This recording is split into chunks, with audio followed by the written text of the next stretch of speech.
Alan Alan Ritchson, right? Ritchson, yeah.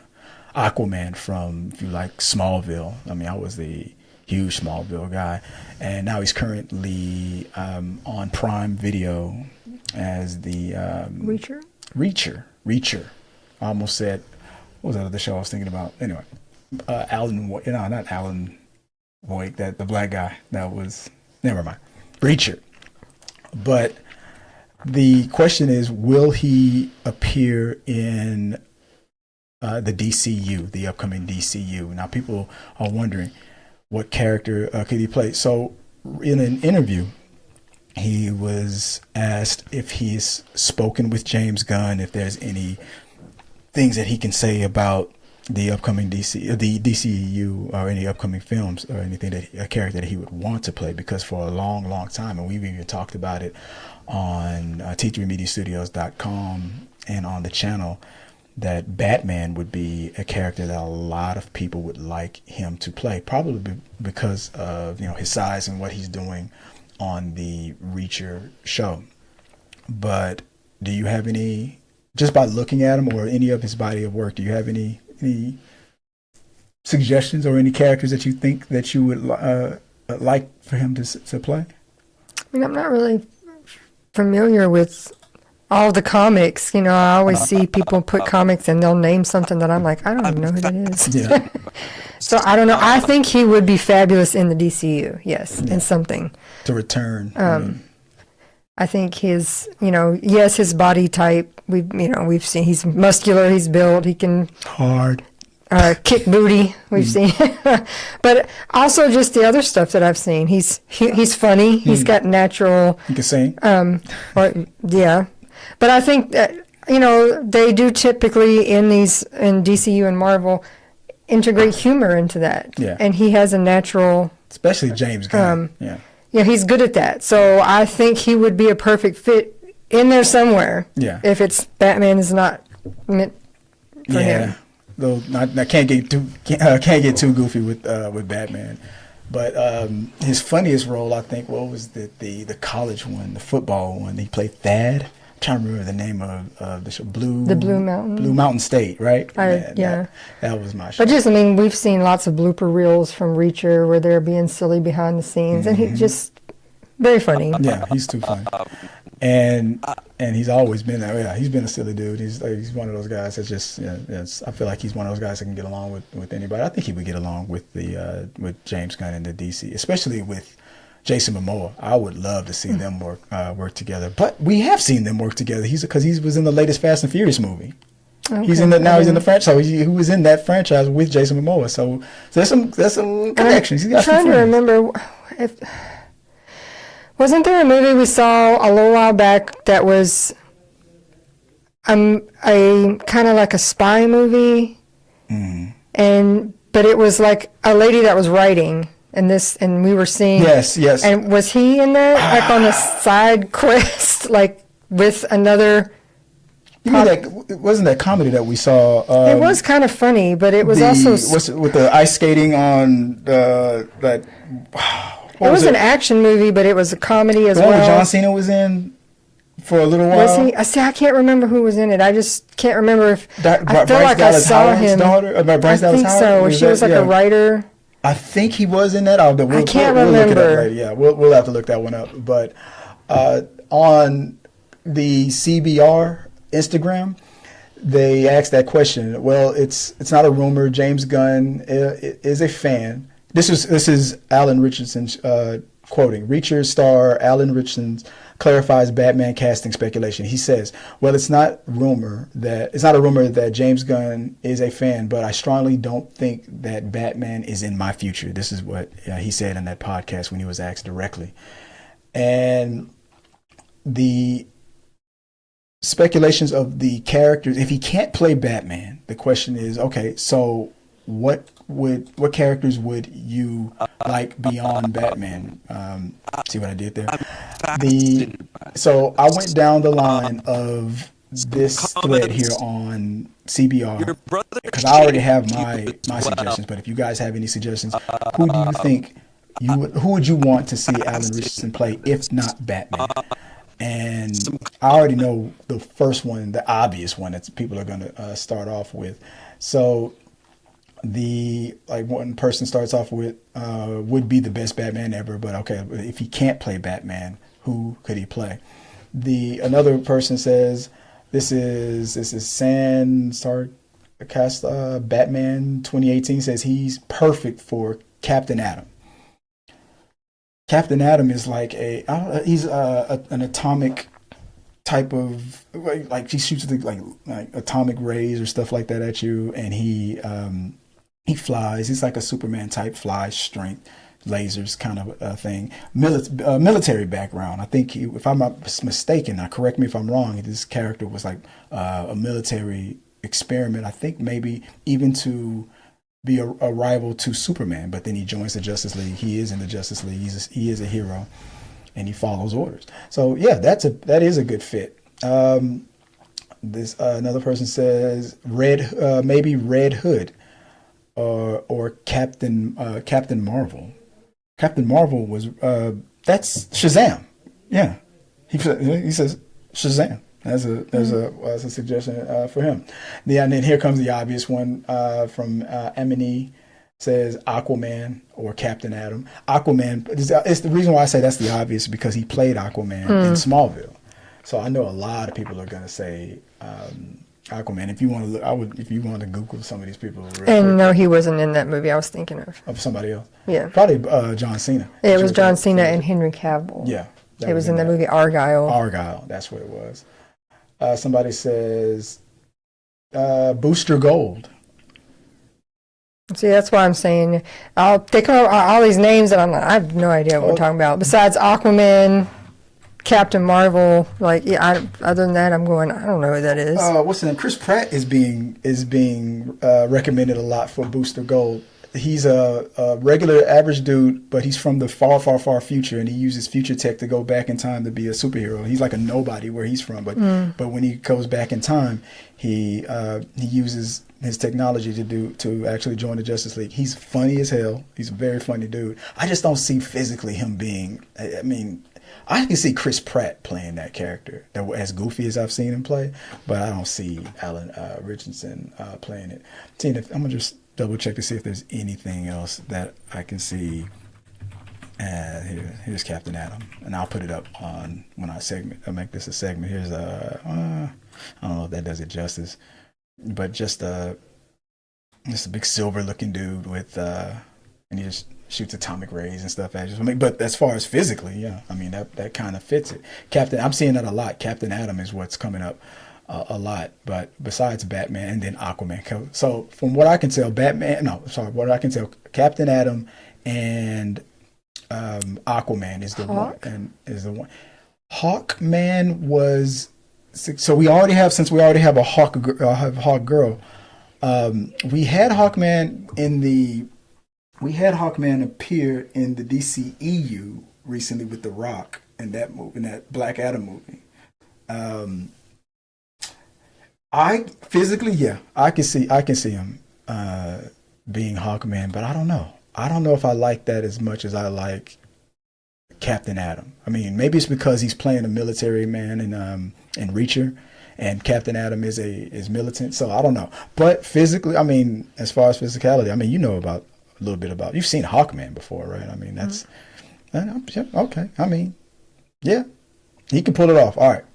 I mean, that's pretty much the suggestions that I've seen, and I can get down with it. But do you think, before I move on to the next question, is it too on the nose for him to play Aquaman? I mean, since he's already played it in Smallville, I'm pulling up what he looked like back then. This is a young baby Alan when he played Aquaman. Let's see here if I can pull this up. Maybe I can even show it up on the screen here. I don't know if this will show.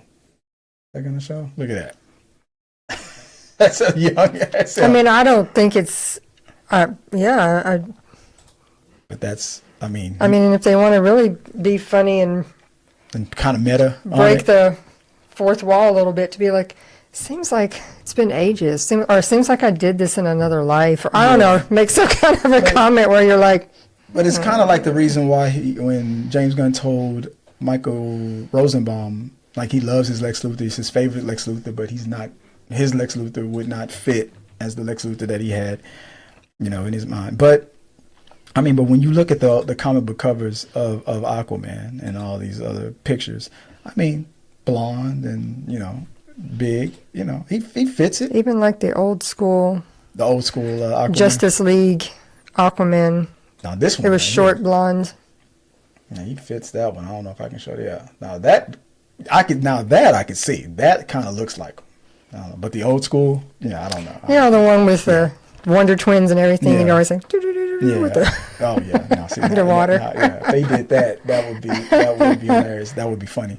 But yeah, or make it funny, because I seen in the comic books, cartoons, he's kind of funny. The Brave and the Bold, he would say outrageous, but I don't know. I can see it, but let us know what you guys think. Who do you want Alan Ritchson to play in the DCEU if he was cast? If he can't be Batman, who would you rather have him be? Let us know in the comments below, and leave your thoughts, and let's keep talking. Something that came up, and we go here to TikTok. Well, I didn't say I wouldn't watch it. Yeah. I know you're not a big fan, but I love K-pop music. Yeah. Yeah, I'm starting to. I like it. I'm getting into it. I love the movie. I did not think that I was going to. I didn't know I was going to have such a good time with it. I'm looking forward to seeing what will come out of it. The funny thing about it that happened was people are discussing besides the fact that it's the number one thing on Netflix, it was a hit that nobody saw coming. And obviously Sony didn't realize what they had. I think they panicked. They thought it might hurt their brand for their animation department. I'm surprised they wouldn't. I mean, as huge as K-pop still is, the music industry itself, why you would be like, nah. I feel like somebody at Netflix was slick and just was like, this ain't gonna work. You really want to lose this money? You're gonna lose, man. Just give it to me. Knowing exactly, like having a piece of treasure, some valuable treasures that's the sucker. There's a sucker born every day, and I feel they got played. They got played. Like I was teaching my daughter earlier today. I was like the phrase, "You got caught slipping." You got caught slipping. I mean, that's just it. So I'm listening. I scroll on TikTok and I see this young man here, nicky.reardon, and this is his take on the deal that Sony and Netflix made as far as the rights on K-pop Demon Hunter now and moving forward. I'm gonna have you listen to a little bit, and I want to talk about it. Sony lost nearly $900 million on giving the rights to K-pop Demon Hunter to Netflix, and the story of how this happened is insane. Back in 2021, Sony announces that they are going to produce a movie called K-pop Demon Hunters. This is the original concept art they had showed.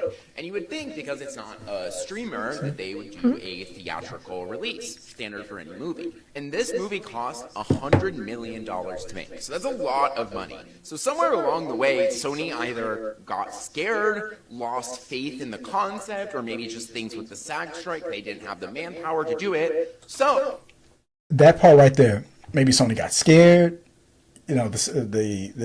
but I heard that Sony was doing or going to be putting a lot more emphasis and focus on their animation division. I mean, they're crushing it currently with into the Spider-Verse, and I feel like, I don't know, like I said, I feel like they got played, and somebody at Netflix just made them feel like they didn't have something. But like you were saying, you're surprised because K-pop is still relevant, unless they just don't have people in the know that thought that because isn't Sony a Japanese company? BTS, which is one of the most well-known. Yeah. Most of their members had to enroll in the army around that time. Maybe they thought, it'll probably die down after that. Yeah. No, it didn't. They may not have been able to perform anymore because their members were enlisted. Yeah. There are numerous other K-pop groups that filled and have risen, and it's now, huge. Now Huntress is one of them now. They are a mega hit, and they're male and female groups, both. And I mean, they tour in America. And it sells out. Tons of different groups tour in America all the time. Yeah, it's big. All right, here we go. Let's finish this off. Oh, they essentially sold the rights to Netflix, right? For a $20 million deal. Flat 20 mil is all they can make. This movie became so popular that not only did they release it on Netflix, they decided to give it a theatrical release. There was so much demand. And just that weekend alone, opening weekend, did $18 million domestically. So in 1 week, K-pop Demon Hunters made more money than they even had to pay to Sony, essentially. Yeah, and at that point, that's just found money. I mean, Sony already produced it. I feel like I heard them say that it cost them $100 million to make. And then thinking that it was going to be a financial flop, or maybe just not, it wasn't going to make their money back, they decided to just sell it for $20 million to Netflix to stream. So you already in the whole 80 mil right there. I mean, you produced it for 100. You sold it for 20 because you didn't have any faith in it, and they made almost 20 million in 1 week after it went crazy on the stream. So, well, and putting it in the movie theaters, because this is like has been proven. This is like Barbie. Yes. This is like Wicked. Yes. Because people are like, I will watch this 3, 4, 5, 6 times in a row because people want to get together, even with people they don't know. I want to sing it out with a bunch of random strangers because I just love this. This is. But at the same time, if everything was on paper was saying this was not going to be a hit, just like there's more movies that are produced that are not hits versus the ones that are hits. If their experts were telling them one thing, they had to go with the safe bet. You can either take this $20 million now, or you can take what's in the mystery box. So everybody's gonna say the box. No, go for the sure thing, right? But well, sometimes it works, sometimes it doesn't. Is now the most viewed movie in Netflix history. I think it has been the #1 movie for 9 weeks, which is also a record.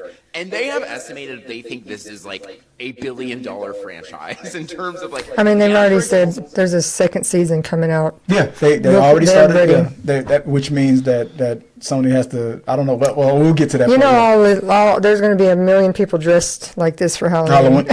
You already showed me a little girl getting her hair done like the main character. And like I said, that and weapons. I think those are the 2 costumes you're going to see a lot this year. Mark my words. Whether Gladys from Weapons and K-pop Demon Hunters, it's going to be, or maybe a mix of the 2. Because actually, I think one of my coworkers told me she ordered one. What, Aunt Gladys? No, a K-pop Demon Hunters costume. Yeah, I get it. So licensing, being able to make sequels, make merch, like there's so much more they could do with this world. And because Sony did not really believe in it enough to put it out themselves, they are going to miss out on the entirety of that billion. Like $980 million, they don't get anything. Now, that's the part that I have the problem with. From what I understand, that part is wrong. This deal was only for the first movie. That $20 million that they got for the rights for Netflix to do whatever they wanted was only for this movie. Now you're asking Sony now to make a sequel. You're now saying, okay, now produce a sequel. Sony still owns the rights to this movie. Sony still owns pretty much everything. They have they leased that film alone to Netflix to do what Netflix did with it, put it in theaters, all that stuff, and they were like, I'm pretty sure Sony was like, dang. We did have a hit, and they didn't realize it, and they did have a hit. To say that Sony is now going to miss out on the $1 billion potential franchise that this could be is false, because there is nothing in that contract, from what I read and what I understand, that says that Sony is like out of luck. From what we know, Sony's past history with like Spider-Man, they don't just sign away fully sign away stuff. They hang on to that just in case. Like we'll let you have this, but we're going to hang on to something because in case. As much suffering as they've had with some of the Spider-Man movies and flops and things like that, they still will never ever give it back to Marvel ever because they know how much what the potential is for. So you're not going to convince me that Sony was like when they sold the rights to Netflix that it said for this that we produce for you and for anything in the future, which would mean, dang it, this is $1 billion franchise and now we have to spend another $100 million to produce the sequel and just give it to Netflix. No, there is no way in the world you're going to convince me that contract says that. They are negotiating right now. It may have been their thought. We don't want to take the chance of losing money on this movie that's already been made. But if someone else wants to, hey, if it pans out, then yay for us for the future. Yeah. And we didn't take the chance. Someone else did. Netflix didn't spend the major money to produce it. True. But that doesn't mean that they're forced Sony's hand that you got to make us as many sequels as we want. No, there's no way you're going to convince me that that's in that deal. No, if you want K-pop Demon Hunters Part 2, and you want it done the right way, the way we did it, the way we know how to do it, you want that, and you want to stream it again or put it in there, whatever you want to do. Now we're going to talk because I am 110,000% sure that Part 2 is going straight to theaters. Even though it's a Netflix, even though Netflix will have probably the right of first refusal, which means that they'll probably have it in there if there is a sequel or anything from this franchise. Yes, they have to talk to Netflix first. But I am 100% sure that Sony is not, the discussions that Sony is having right now is we want this to go into theaters first because, yeah, it might be the number one streaming thing of all time on Netflix. But what does that really mean? Y'all were already making that money with your subscribers. What money did you really make? You made money when you put it in theaters. That's when you really made money. When you did that sing along, and we want to recreate that again. But that's my thought. Let me know what you guys think on this person's coverage. Oh well, we don't want to move on too fast. Real quick, let's see what people are saying real fast. My children are responsible for at least $50,000 views. This was from Holly Coach from TikTok. Jinx says, if they kept it, then the movie would have flopped like Teenage Mutant Ninja Turtles did. Teenage Mutant Ninja Turtles did not flop. That movie did not make money that like super duper Into the Spider-Verse money, but based on what it cost to make and what it did fine. Let's see. Flavio Magno says the big part of the success was the Netflix platform. If Sony had the movie out in the theaters personally, I wouldn't have even watched it. I think people just say stuff just to say stuff because that doesn't make any sense. You may not have went week 1 or week 2, but once you heard, magic happened, then you would have been like, all right, I gotta go see. Nobody probably really watched this on week 1, like when it dropped. It was when their kids, and most of the adults too, were like, it's pretty good. I've heard it, and now I've caught on, and I've heard it so hard. People like that, just like to say things just to be edgy, like Nickelback sucks. Like they're just saying stuff. Like, yes, you would have, because this is the same people who made Into the Spider-Verse and Beyond the Spider. Like, come on, just anyway, cut it out. Last one. That's it. AJ says the biggest fumble because Sony could have used the money to fund Beyond the Spider. True. That was a fumble. This is probably one of the reasons why the new Spider-Verse is getting delayed so damn hard. I said that was the last one. I'll do one more. Alex says Sony always been allergic to money. I'm like, this is still the company that made the Spider-Man movies. The what was it? 21 Jump Street was a gamble. Well, like this next comment says. What do you got? According to this Nicky.reardon guy, this movie was made in 2021. Oh, which was right after the pandemic, which Sony would have been like, no one's watching movies right now. Still, we haven't recovered. That might have been I don't think we want to do this. So let's just get rid of it and see what happens. And if it's just now in the pandemic, it probably would have been a flop no matter what. But we're talking now. This has been 4 years. Now we're in the future where people are watching movies again. So yeah, even during the pandemic, even if they gave us a Netflix, if Netflix would have released it in 2021, I don't think it would have had as it would have been a well, you know what? People were, because we were all stuck at home. But it would have got twice. It would have gone crazy, but at the movie theater, but there was no movie theater. There wouldn't have been no $18 million. So yeah, there you go. Let us know what you guys think. Do you think that Kpop Demon Hunter 2 or anything moving forward is going to be a loss for Sony? Are you one of these people that think that Sony does not have a trick up their sleeve? Episode, I don't know. I don't know what I felt about it. Maybe it was that theme song. Maybe that was it. I wasn't feeling it as much as it was with the first season. But that second one was it crushed it. I liked the first episode, but so in that first episode, a few years after everything went down with from season 1, that first shocker was that how James Gunn decided to retcon how the season ended. You know, you had Henry Cavill allegedly floating out there. You had Flash and Aquaman, Jason Momoa and Ezra Miller making their cameo, and they decided to retcon that and just throw in Green Lantern, who's played by what's his name? Nathan Fillion and Hawkgirl. Now, but it was confusing at first because I didn't know if we were looking at is that from this other universe versus and then after a while you're like, no, it's a complete retcon. That's all. He just rewrote history, just pretend kind of a thing, like Aquaman and all that stuff that never happened. He is now in the DCU. I thought it was going to be using this dimensional stuff but anyway, fast forward. He's kind of depressed. He's going through it. I mean, he's not the hero that he thought he would be after, helping save the world multiple times. And not only that, now you got Nick Flack Sr. on his butt, and as the new head of Artemis, Viola Davis. Amanda Waller's not in there no more.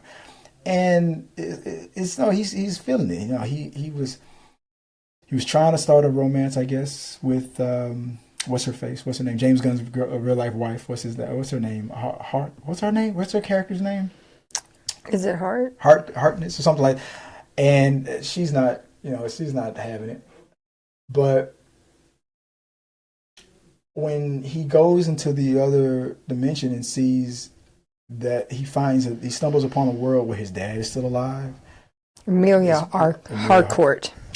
And his dad is still alive, his brother's still alive. He stumbles onto that, and I was like, okay, that was interesting. But I was still kind of stuck on the whole. I didn't like the intro as much as I liked the intro from the first season. But I feel like maybe it'll warm up on. I mean, I think they were very, very smart move adding SNL alumni Tim Meadows to the cast because he is hilarious. Titties. So I wasn't feeling it on episode 1, but episode 2, when this character came in, yes, that's what made everything, totally worth it. He had me cracking up the whole time. But the concept of it was that Rick Flack's senior is keeping an eye on Peacemaker because he wants any excuse to bring him down, arrest him, take him out, probably for revenge for his son. And fair enough. So beyond, but I like the fact that it's leaning in depression. He's going through depression. He's going through a sense of feeling. I feel like this is going to be even a more emotional season. Well, I think he hoped that is going to be taken seriously, and they still think he's a big joke. Yeah, that interview, and very much like you're not a superhero, you are nothing. But yes, that interview, which kind of pissed me off because it's like, dude, dude, take off that ring, dude. You're talking crap, and you got alien tech on your finger that does anything, and you can rival Superman with that thing. Take that ring off. Let Peacemaker take his helmet off. He kicked Green Lantern's ass easily. I mean, Nathan. I'm sorry, Nathan. Well, and we all know that in Superman movie, Yeah. they're the kind of the joke. Yeah. Because Yeah. they're They were probably taking out their frustrations out on everybody. So it's like, that well, they were right interviewing. now we get to be in control, so we're the big guys. Like, And they still said Justice Gang. Yeah. So that we're still going in with that. But overall, yeah, with the addition of I forgot what his character's name was. With the addition of this character here, and Langston Fleury.